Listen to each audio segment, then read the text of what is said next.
그 영화가 그 부정선거 관련한 뭐 영화라고 들었어요. 부정선거를 완벽하게 믿고 있다는 걸 표시하는 거잖아요. 그것도 이 중요한 대선 국면에서 안타깝습니다. 저희 입장에서는 선거에 전혀 도움이 안 되는. 전혀 도움이 안 된다. 전혀 도움이 안 되는. 역시 윤석열 전 대통령은 이재명 후보의 선대 본부장이다라는 걸 보여주는 행보였다고 보고, 아마 이 영화 관람 소식 듣고 민주당 지지층보다도 국민의힘 지지층에서 더 분노했을 것 같아요. 대체 왜 이러시나? 가만히 계셔야 되는데, 가만히 계셔도 도움이 안 되는데. 게다가 이제 전한길 씨랑 또 같이 보신단 말이에요. 네. 윤 대통령의 가장 최측근은 지금 이 순간 그럼 전한길 씨다, 이렇게밖에 볼 수가 없는 거죠. 다 떨어져 나가고. 그렇죠. 그러면 정치적 영향력은 공식적으로 이제 없어진 상황이 되는 거고, 대선 전국 끝나고 재판 진행되고 하다 보면은 윤 대통령에 관련한 뉴스도 이제 이 이상은 안 나오리라고 저는 생각을 하긴 하는데.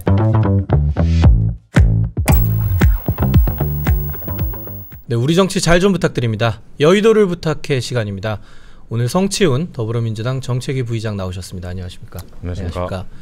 네, 윤희석 전 국민의힘 선임 대변인 나오셨습니다. 안녕하십니까? 네, 안녕하세요. 네, 두 분 나오시자마자 지금 뭐 많은 분들이 또 접속해주고 계십니다. 감사하고요. 그 지난 일요일 대선 토론회 사실 좀 지나긴 했지만 그 토론 이후에 조금 어떤 여론의 변화와 구도의 변화 있는지 좀 이런 거부터 좀 여쭤보겠습니다. 윤 대변인 좀 어떻게 보시는가요?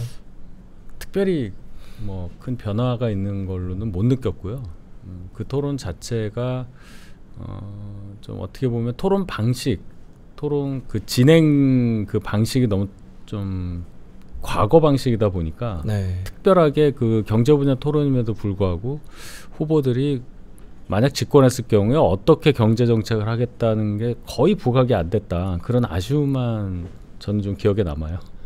성 부의장님은 좀 어떻게 보셨어요? 총괄적으로 좀 보셨을 때. 일단 뭐 지지율 그런 게 안 나와서 모르겠는데, 저는 보수 지지층 안에서의 변화가 좀 있을 것 같다는 생각이 들었거든요. 네. 그러니까 그냥 김문수 후보는 이준석 없었으면 어떡할 뻔했어라는 평가들이 많았던 것 같아요. 그러니까 네. 김문수 정말 이준석 후보 없이, 권영국 후보 없이 이재명 후보랑 김문수 후보가 1대1로 붙었으면 김문수 후보 뭐 이런 과한 표현일 수 있겠지만 아무것도 못하고 갔을 가능성이 높은 토론 아니었나. 그러니까 이준석 후보가 사실 이재명 후보에 대한 공격이나 이런 것들을 거의 뭐 도맡아 해줬기 때문에 그나마 지금 뭐 균형이라고 할까요? 뭐 양쪽 다 그냥 어느 정도 공격과 방어를 했다라는 결과가 나왔지.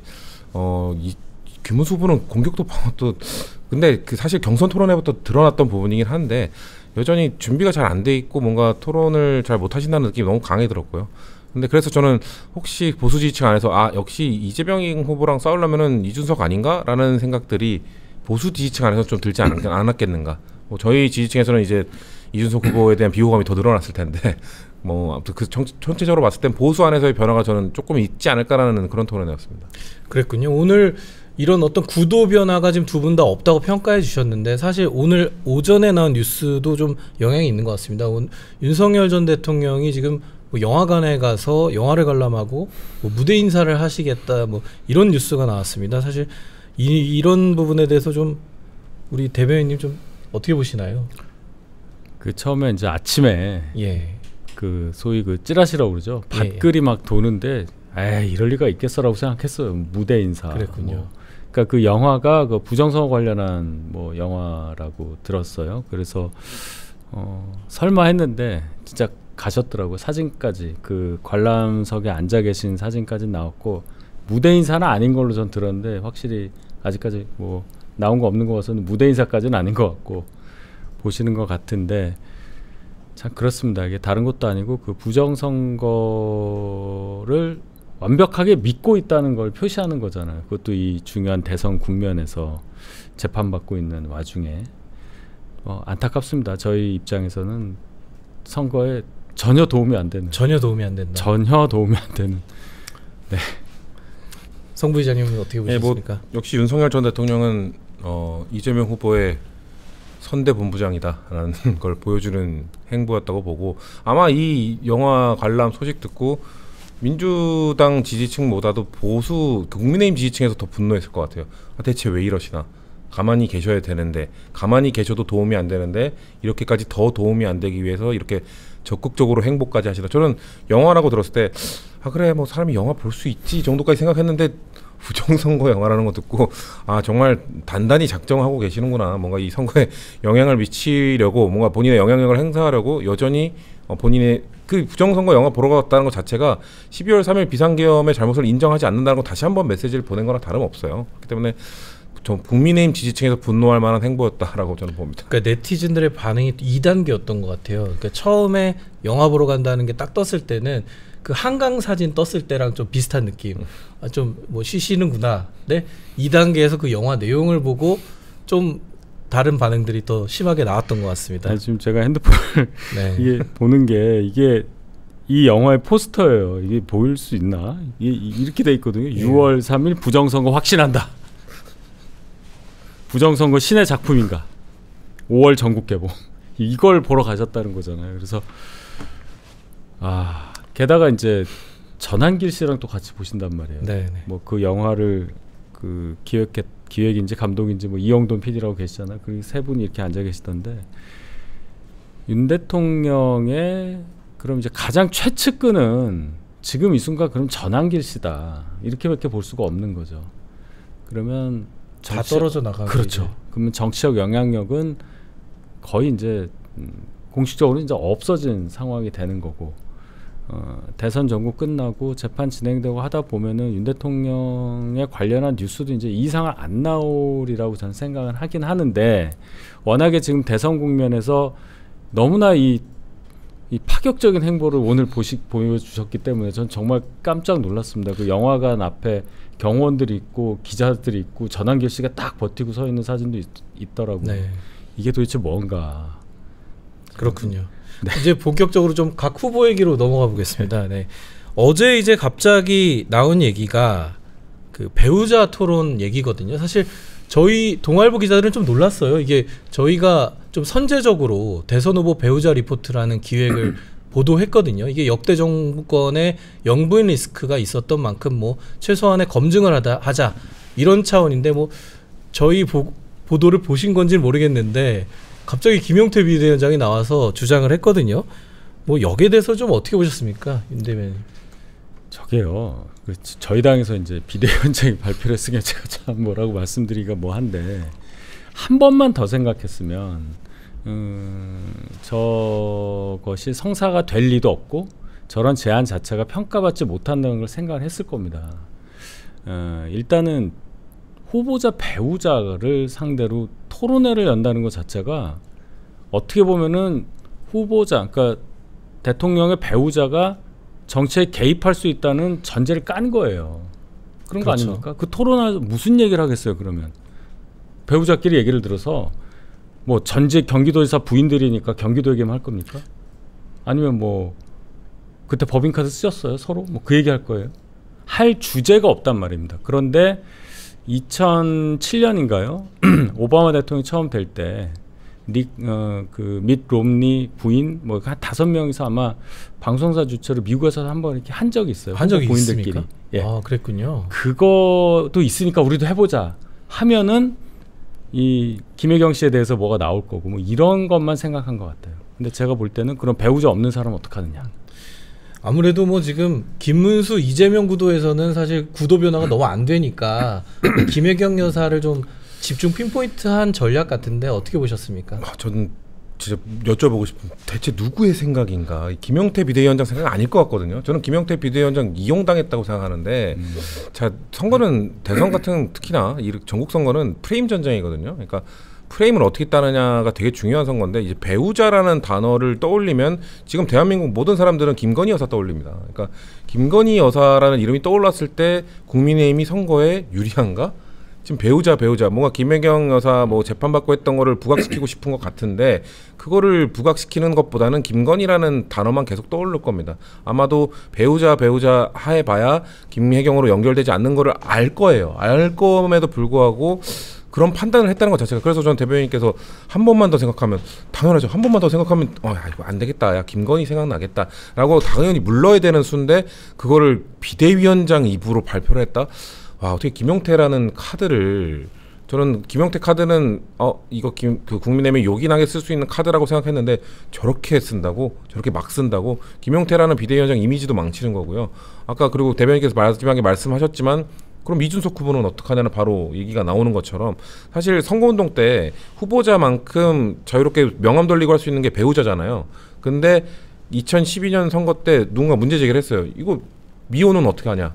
그래서 그 선거법 바꿔가지고 지정 1위는 할 수 있을 정도로 그렇게 제도를 공정하게 결혼을 하지 않은 사람도 너무나 뭐 미혼이 많아지는 시대니까 그렇게 맞춰가고 있는데 그런 제도적 보완이나 고민도 없이 그냥 툭 던지는 이런 행태를 보면서 와 국민의힘이 지금 선거 운동 안 해봤나? 선거 전략 안 해봤나? 지금 선거 운동하는 그 일정이나 장소나 이런 것들도 너무 아마추어틱하고 이런 메시지 던지는 것도 이렇게 아마추어틱한 거 보면서 국민의힘 이상한데 선거 되게 잘하는 정당인데 다 어디 가셨지? 라는 생각이 드는 그런 행보였습니다.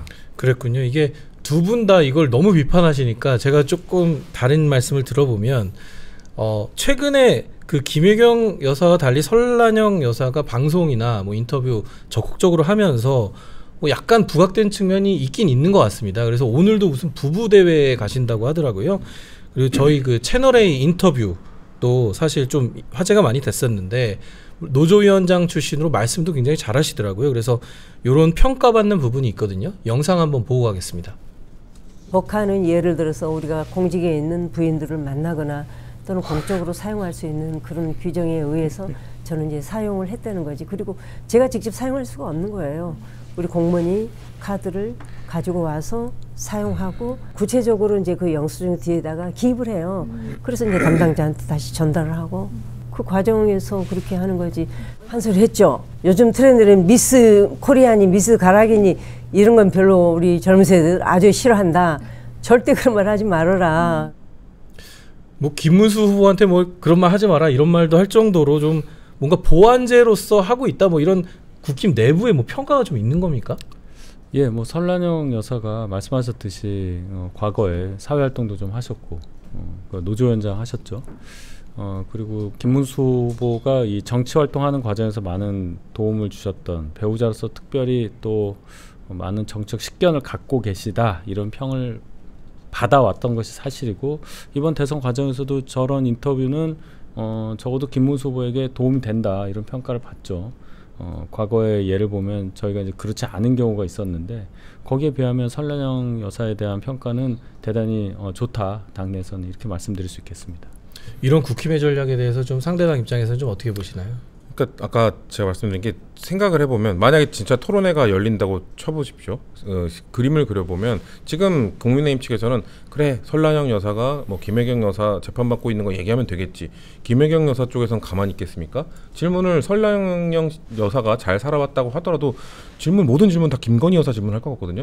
자, 김건희 여사 이번에 샤넬백 뭐 의혹 나왔는데 이거에 대해서 어떻게 생각하십니까?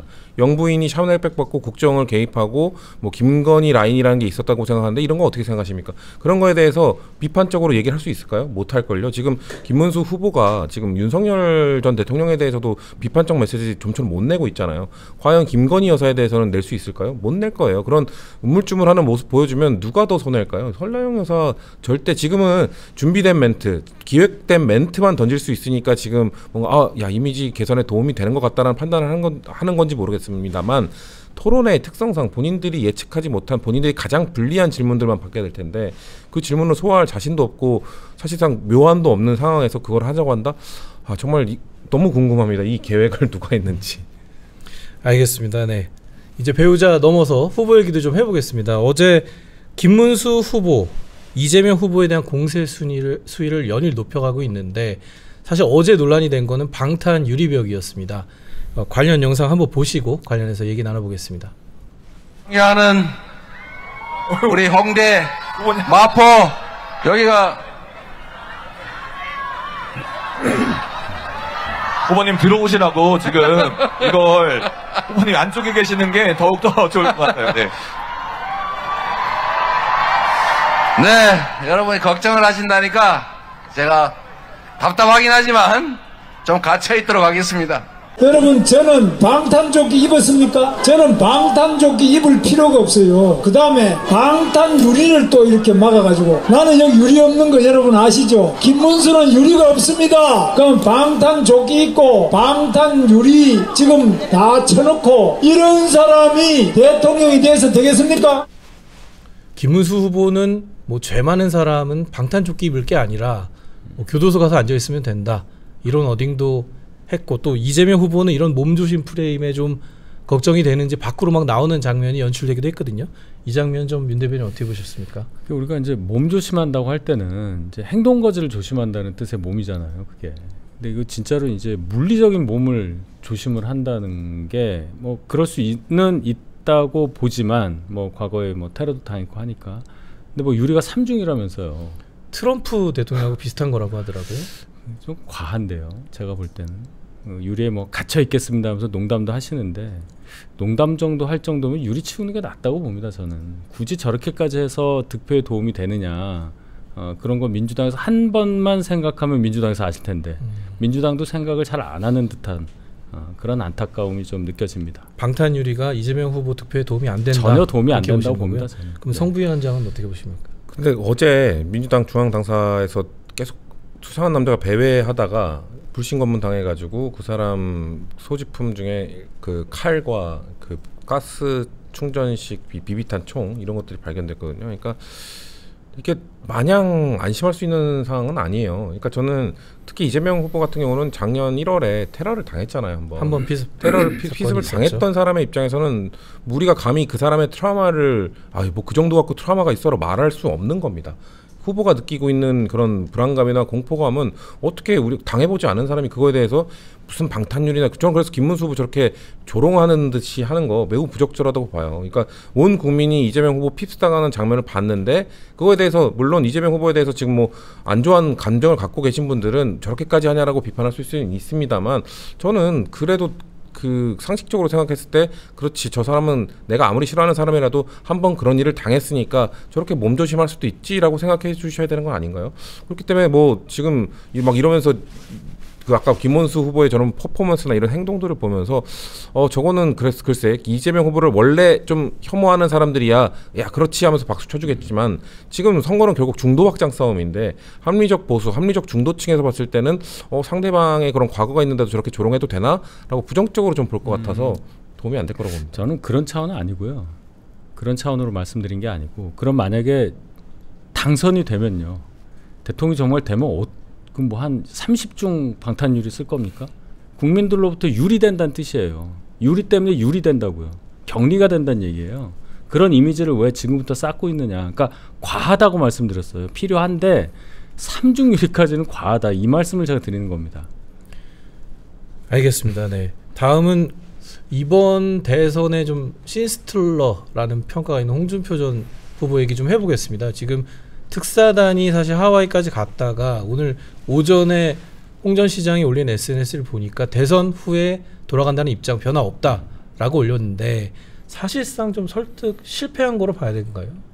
그렇다고 봐야 되겠죠. 아마 거기 가신 네 분의 목표는 홍준표 시장과 같이 동반 귀국을 해서 김문수 후보의 유세장의 모습을 보이게끔 하는 것까지였을 겁니다. 근데 홍준표 시장은 결국은 대선 전까지는 귀국 안 하겠다고 하셨기 때문에 거기서 이제 무슨 말씀을 하시든 대선에 미칠 수 있는 영향력은 이제 제한적인 거고 뭐 자유로운 영혼을 표방하는 뭐 그런 움직임을 보이고 있기 때문에 적어도 이번 대선과는 이제 별 관계가 없다 이렇게 봐야 되겠죠. 네.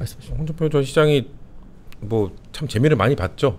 본인 지금 김문수 후보보다 바이럴이 높을 것 같은데요. 지금 홍준표 전 시장이 푸사 바꾸고 푸사 넥타이 사진 색깔 바꾸고 이거에 사람들이 주목하고 뭔가 거기에 매달리는 와 지금 국민의힘 국회의원 현직 107명인데 지금 김문수 후보 유세 현장에 국민의힘 현역 국회의원들이 안 나온다고 난리인데 근데 국회의원 4명이 홍준표 전 시장 모시러 가는 그런 한가한 모습을 보면서 역시나 이거 역시 저는 요즘 국민의힘 행태 보면 와 보수 지지자들 속 터지겠다는 생각이 들어요. 그 행태를 보면 오히려 국민의힘 지지층에서 야 지금 저럴 때야? 홍준표 전 시장 설득하겠다고 4명 국회 현역 의원들이 갈 때야? 근데 설득도 못했어요. 그러면서 홍준표 전 시장은 지금 속에서 아주 즐거워하고 있을 겁니다. 뭐 본인은 넥타이 색깔 파란색 나는 뭐 신한국당 뭐 한나라당 때 파란색이어서 그 사진인지 몰랐다고 하는데 홍준표 전 시장 SNS 달인입니다. 그리고 본인이 그런 다음에 바로 그 빠삐용 OST 올린 거 봤을 때는 SNS 하나하나가 본인이 어떻게 전달되는지 다 파악하고 올리는 분이란 말이에요. 단어 하나까지. 그쵸. 그런 분이 넥타이 파란색을 딱 그 국회의원 4명이 비행기 타고 하와이로 가고 있는 도중에 푸사로 올린다?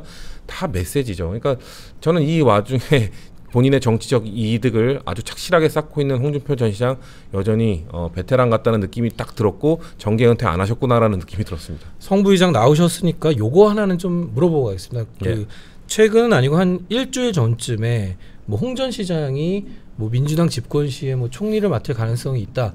뭐 이런 설왕설래가 있었잖아요. 실제로 가능성은 어느 정도 보시나요? 전 뭐 0에 수렴한다고 보고요. 예, 홍준표 전 시장도 별로 그렇게 그러니까 홍준표 전 시장이 정말 사람들이 정말 정계를 은퇴한 건가라고 생각했을 때는 그런 얘기가 야 그러는 거 아니야 얘기했을지 모르겠지만 홍준표 전 시장이 지금 목적이 점점 뚜렷해지고 있어요. 차기 당권을 노릴 수도 있겠다. 본인은 정계 은퇴했다고 하지만 정계 은퇴의 번복이야 한국 정치사에서 참 많은 분들이 번복을 하셨기 때문에 홍준표 전 시장도 나 아직 좀 살아있는데라고 느끼실 것 같아서 굳이 이 민주당 정부가 들어선다 하더라도 거기에 총리로 오고 싶은 욕심이나 이런 것들보다는 오히려 그렇지 나는 국민의힘에서 다시 한번 뭐 해봐야지라는 생각을 하시지 저희도 생각이 없지만 홍준표 전 시장도 생각이 없을 것 같다.